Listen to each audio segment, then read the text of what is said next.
जय माँ पीताम्बरा, जय माँ बगलामुखी। दोस्तों, हमने कल आपको माँ बगलामुखी के गायत्री मंत्र के विषय में जानकारी दी और माँ भगवती राजराजेश्वरी, माँ बगलामुखी, माँ पीताम्बरा जो गायत्री मंत्र के चमत्कार हैं, उस विषय में बहुत अच्छे से विस्तृत जानकारी दी आपको।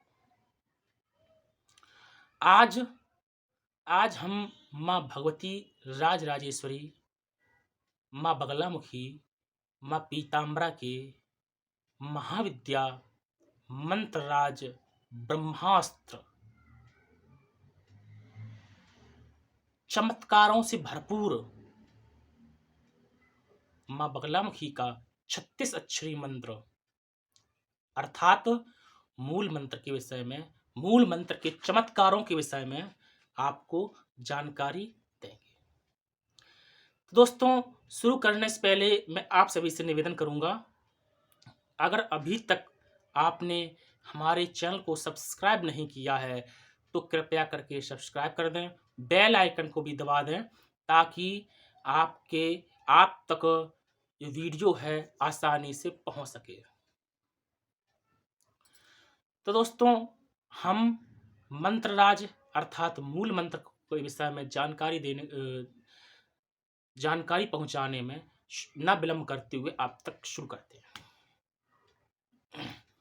तो दोस्तों, मूल मंत्र है क्या और ये चमत्कारों से कैसे भरा हुआ है?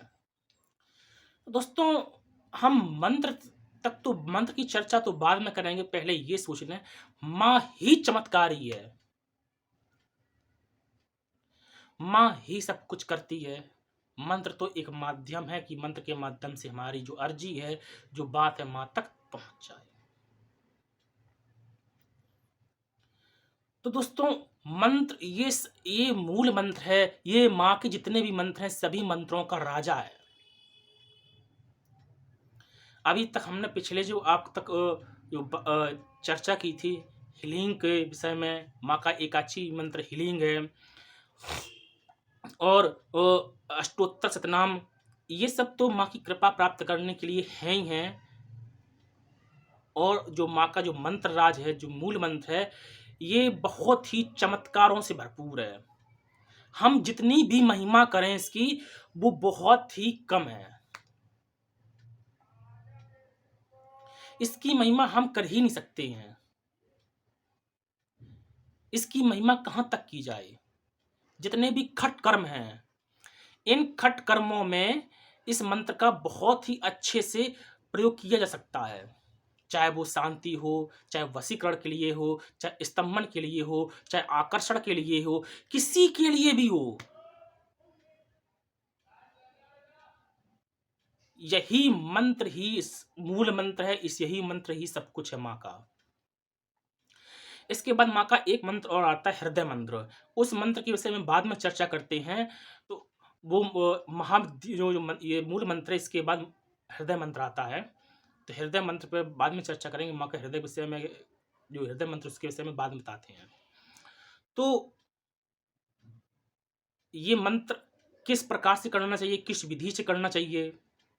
सबसे पहले तो ब्रह्मचर्य बहुत ही आवश्यकता है। ये मंत्र तभी कार्य करता है जब ये मंत्र को सिद्ध कर लिया जाए।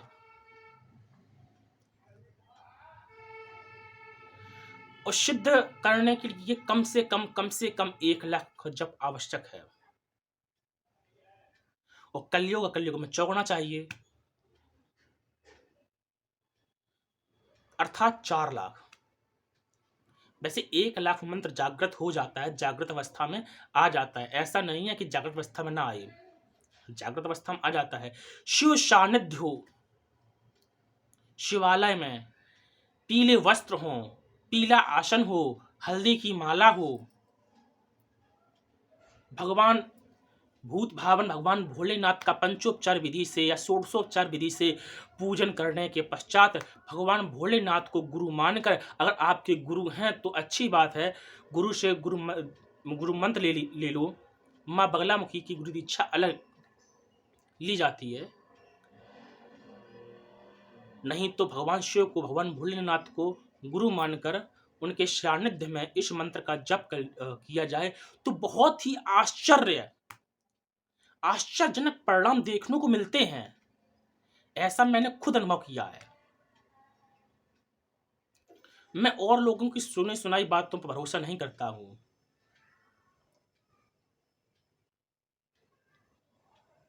मैंने जो खुद अनुभव किया, जो खुद अनुभव पाया है, मैं वही आपको बता रहा हूं। एक थोड़े दिन पहले की बात है, अभी 1 महीना नहीं बीता हुआ होगा।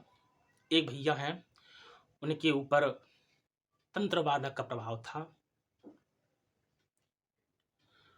तो वो बहुत अच्छी खासी नौकरी कर रहे थे, उनकी नौकरी छूट गई।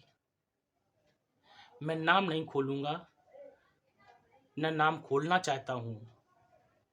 मैं ये नाम गुप्त और स्थान गुप्त रखूंगा। अच्छी खासी नौकरी छूट गई। तो उन भैया से मेरी मुलाकात हुई। तो उन्होंने मुझसे पूछा किसने किया है, क्या किया है, क्या है। तो मैंने उनके विषय में सब कुछ बताया। जो जो उन्होंने पूछा मैंने वो सब कुछ बताया।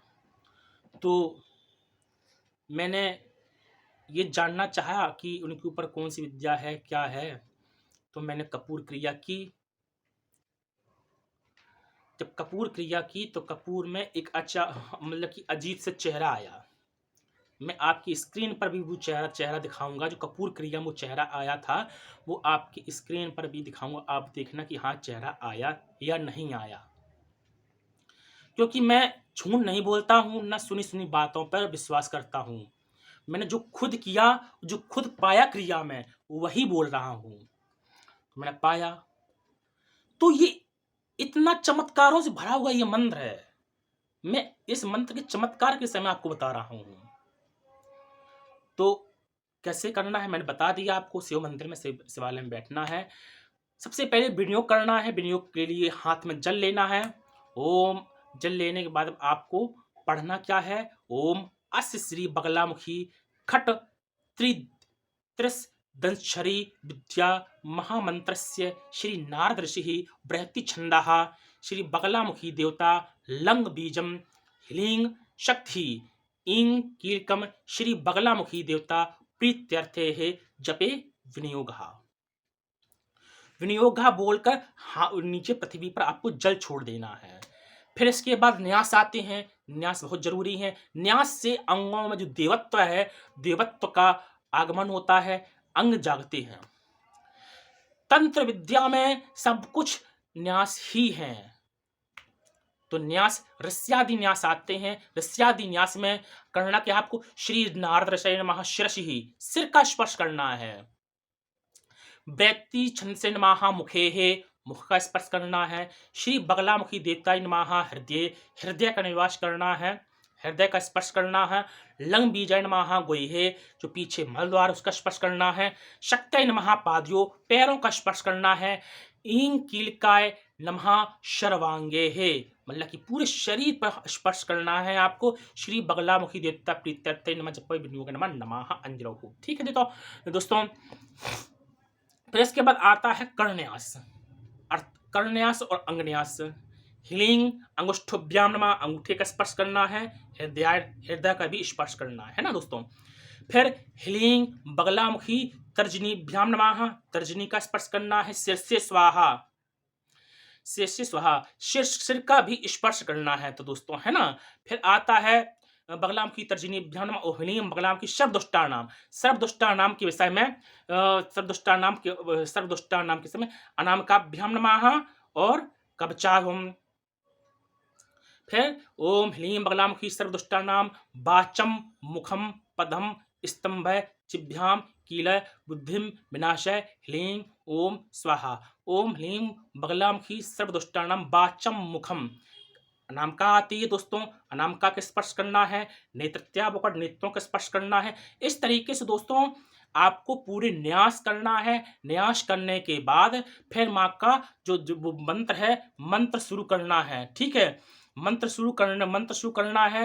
मंत्र हमने आपको पूरा बोल दिया है, एक बार पुनः बोल रहे हैं। ओम ह्लीं बगलामुखी सर्वदुष्टानां वाचं मुखं पदं स्तंभे जिह्वां कील बुद्धिं विनाशय ह्लीं ओम स्वाहा। ये मंत्र है, एक बार पुनः बोल दे रहे। आप नोट करना चाहें तो नोट कर लें, और मतलब कि लिखना चाहें नोट अर्थात लिखना चाहें लिख लें, नहीं लिखना चाहें तो जो आपकी जैसी इच्छा है वो आप करें। डिस्क्रिप्शन में मंत्र आपको लिख देंगे, वहीं से आप नोट कर लेना।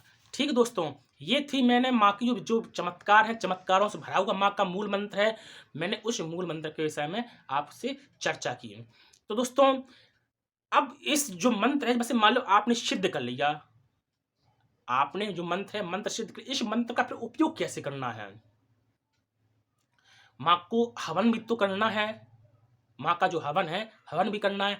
हवन के लिए श्रद्धा क्या रहेगी, है ना, और जो सामग्री है सामग्री क्या रहेगी।